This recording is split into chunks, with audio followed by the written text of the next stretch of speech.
Kain tayo guys. Sarap ng talbos ng sayuti salad with salted egg. Yan. Sarap.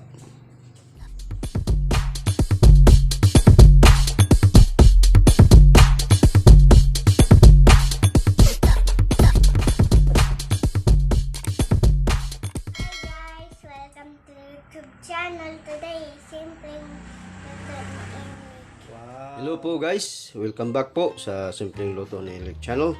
So ngayon guys, meron tayong pinakasimpleng recipe lang ang gagawin natin. Ito yung talbos ng sayuti salad with itlog na maalat. So ito yung mga ingredients guys.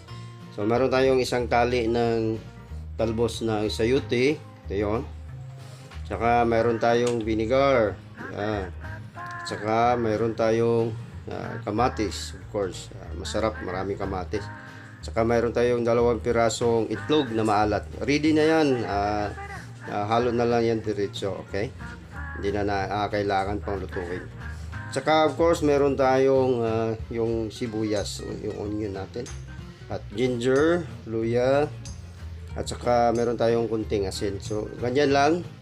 Papakuluan lang natin ito. Kukunin lang natin itong yung malambot na part. Ganito. Ganyan. Saka pakukuluan ng saglit. Saglit lang para hindi madurog. So, papakita ko sa iyo yung next na proseso.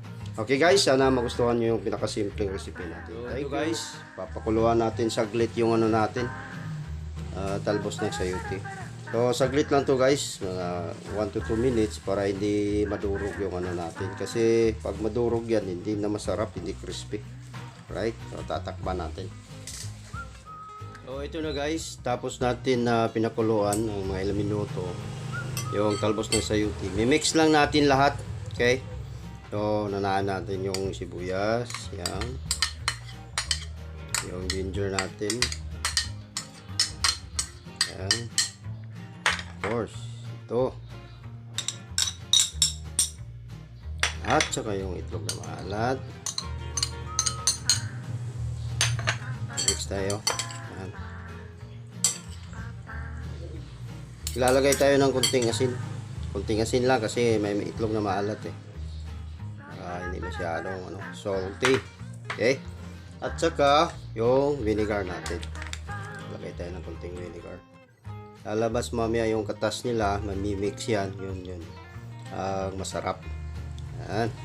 Okay, so ganyan lang. Mix lang tayo ng mix. Saka ready na yan. So, transfer natin doon sa ibang plate. Okay? Yan. So, ito na guys. Tapos na yung natin, simpleng recipe na talbos ng sayuti salad with salted egg o yung itlog na maalat. So, titikim tayo guys. So, ito na guys.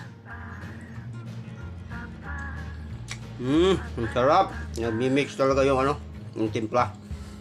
So, sana po nagustuhan nyo yung simpleng recipe natin. At sana po patuloy po kayong susuporta sa channel ko po.